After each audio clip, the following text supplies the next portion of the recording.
So how can we be more resilient? What can we do now to help build up our resilience for the future?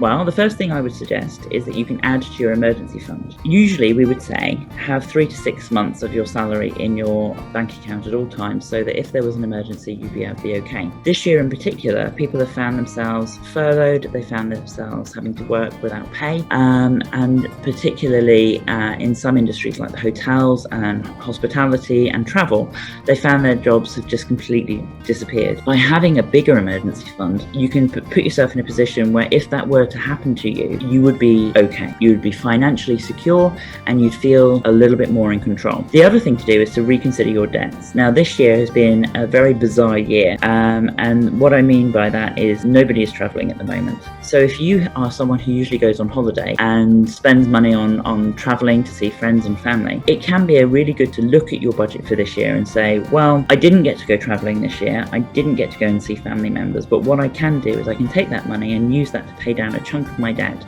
so that I'm putting myself in the best possible situation for the next year. That's what I mean by checking your 2020 budgeting. So a lot of my clients have found themselves in a position where they've not spent money on travel, but they have spent a lot of money on fixing things around the house. They've spent money on upgrading some of their toys at home, so getting new computers, getting new televisions and all of those things.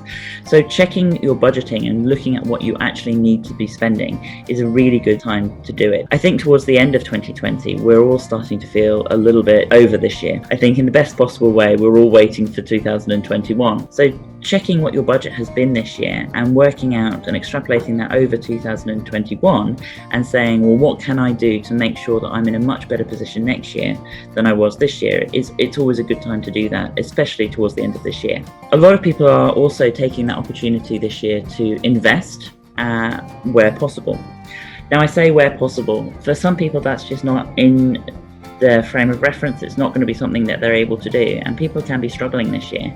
So where it is possible to invest, where it is possible to put money away for a rainy day or put money into your pension, especially when you've got something like a scheme with most companies where they match some of your pension contributions, if you can add that, that's always a good situation. It can make you feel like you are taking control and putting yourself in the best possible situation for your retirement. The final thing I've put down there is to build resilience is to do good things. Now, a lot of us are not in a position to necessarily donate a huge amount of money to charity when we like to think that we're doing the best we can. But a lot of people have been given subsidies by governments, and they've been using that money to put towards some of the charities out there.